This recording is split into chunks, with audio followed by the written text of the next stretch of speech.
Came here tonight.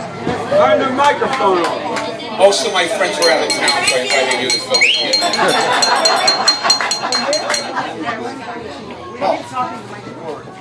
I am going to now get even with all you people. Busted my chops for the last year. You know you're in there. I'd like to start with the most gentle person in the room, Dr. Marola. All you people in here pay this $2,000 a year for this VIP bullshit. I got it still number, it cost me nothing. But I'm paying for it now. Last week I called Doc and said, Doc, I don't know what to do. I think I swallowed a jar of sleeping pills. He told me to take a couple of cocktails and get some rest. Thank you, John. Very good advice.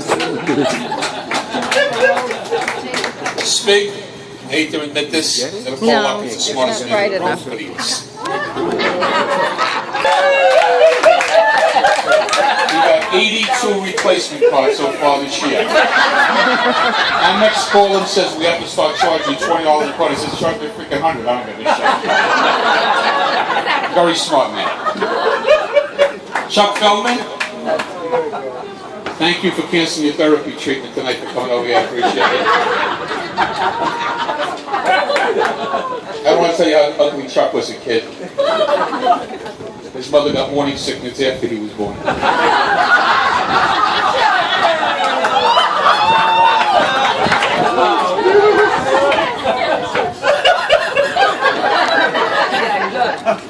That brings me to Eddie Kuczynski.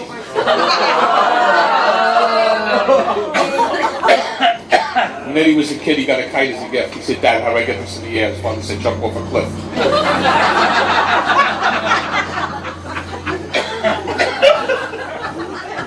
When Eddie was born, the doctors went to the waiting room. They told him we did all we could, but he still pulled through. Thank you, Eddie.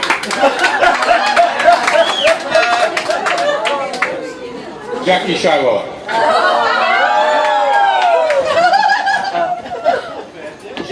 Jackie kisses Max the dog on the lips so she won't drink out of box cup. Figure that one out, okay?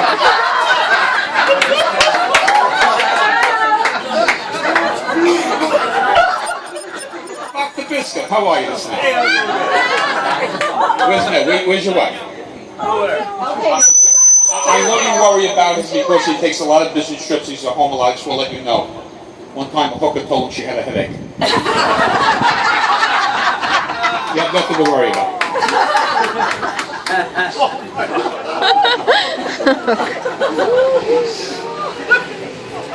Jody Buck. The other night, Jody met Joan at the door in a very sexy negligee. The problem was she was coming home.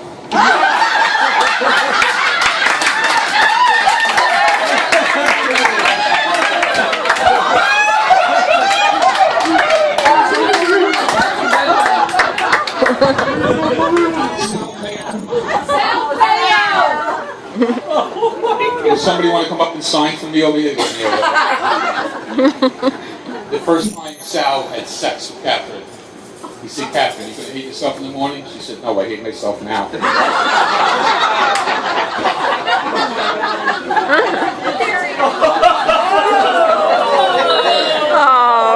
Barbara Feldman. I know you know Barbara is not known for her cooking expertise. One time she made Chucky she made him mac and cheese. She left some floors on the counter. 2 rats hung themselves. Oh my God. Roland Labonte. Let me tell you how much his parents loved him as a kid. His bad toys were a toaster and a hairdryer.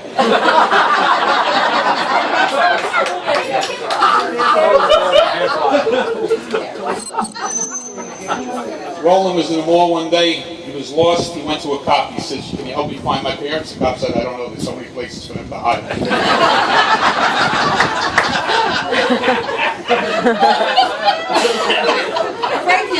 Lou and Mary DeFilly. I don't know if you noticed, they've been trying to keep this a secret. They were married by a judge. Mary said I should ask for a jury.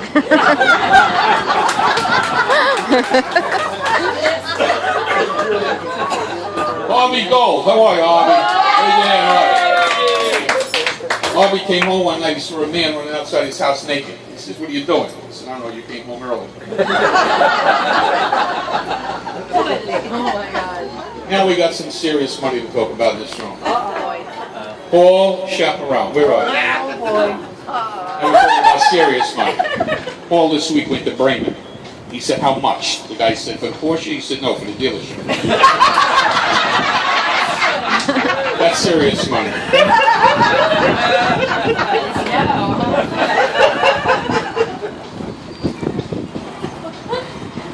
Yeah, we have Mr. Jim Bassiani. Jim Bassiani's uncle's dying wish was to have him sit in his lap. The problem is his uncle's an electric chair.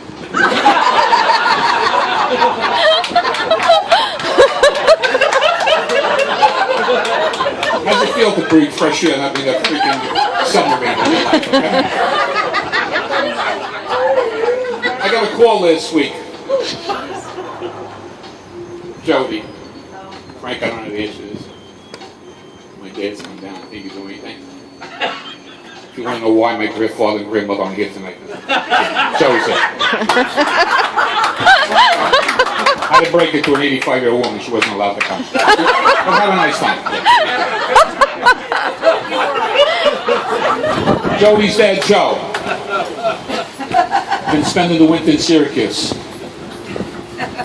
Jody has never heard her father curse in her whole life. He called her up. She said, hi, Dad. He said, get me the fuck out of here. Welcome to Florida, Joe.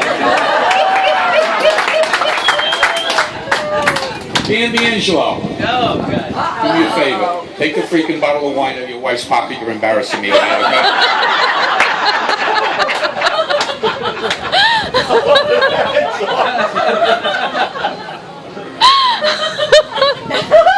My dear friend Tom Farisi.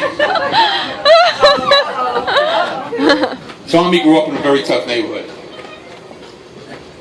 His local restaurant, on the menu was broken leg of lamb.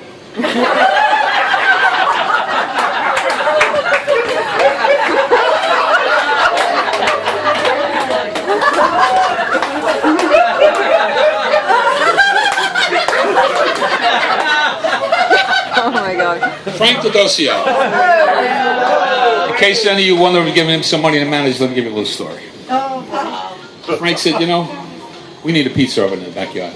He hired his friend Aldo to build him a pizza oven. $100,000 later, they got a pizza oven. It's averaging about 18,000 pizzas so far. Jen is here only because he's a designated driver. Jimmy Stack also grew up in a very, very tough neighborhood. Somebody walked up to Jimmy one day, he says, how long does it take to get to the subway from here? Jimmy said, I don't know, he's never made it.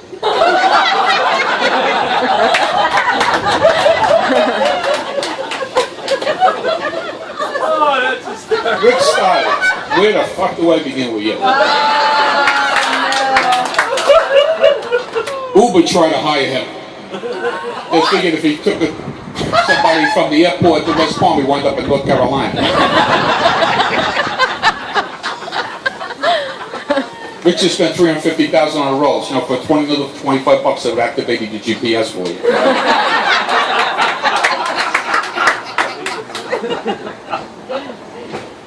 You know, Rick worked in the pet store as a kid. He was so ugly, people wanted to say, how big does he get?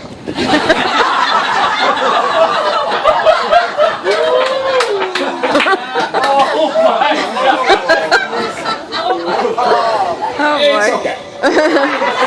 Brings me to Bobby Shiloh. You know, Bobby Shiloh is a surgery. When he came out, I wanted to take him to Disney World, but we couldn't get on half the rides. If you notice, Bobby's been losing a little weight. He hasn't had breakfast in 3 months. They put the Pop-Pops on the top shelf at breakfast. That's terrible. Bobby said, well, don't make fun of me. My mother was only 4'11". I said, what do you think, after your father?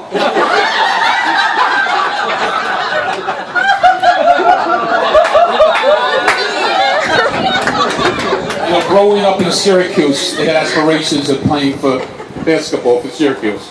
When he was 8, they bought him a bowling ball.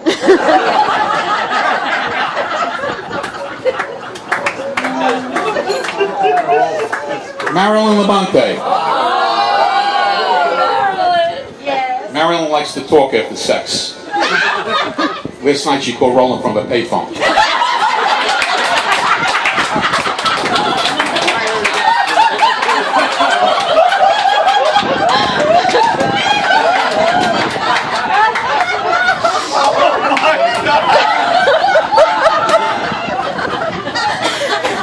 Stephen. How are you, Stephen? So we're all here tonight. I got everybody here. Jackie's authorized. If you want to say anything, you can send me $250,000. Do a proposal, maybe. Get on your knee, whatever you want to do. We're all here. It's Johnny T. You're not getting away. Johnny T was also another guy when he was a kid. One day he's put his head out the window. They pulled the car over for mooning.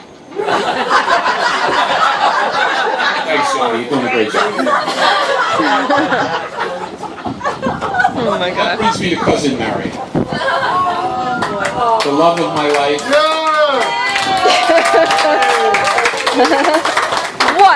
What could you possibly say? Everything of my life. But people always wanted to know, Frank, I don't understand. You go out with them. Those old guys, Tuesday night you go out, the smoking guys, Thursday night you're out with Jimmy, Wednesday night you're out with Friday. How did you get out every night? That doesn't make any sense. When I met Marion, her view was a fire escape. Look what I gave her. She lets me do whatever I want. But I want to read one thing to you that hopefully in your life you're able to touch someone, and you never know where that may be, with your humor, your jokes, whatever. I got a note from someone that touched my heart the other day.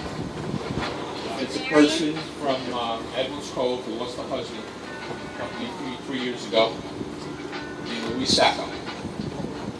Louis Sacco came to my house with a big bowl of meatballs the other night and said, no, Frank, I don't like to be around parties. People get very sad. Forgive me for not coming. But she wrote me a note and said, because of you, I've laughed a little harder, cried a little less, smiled a lot for no special reason. Because of you, I felt the warm embrace of a good and lasting friendship. Because of you, my world is a happy place to be.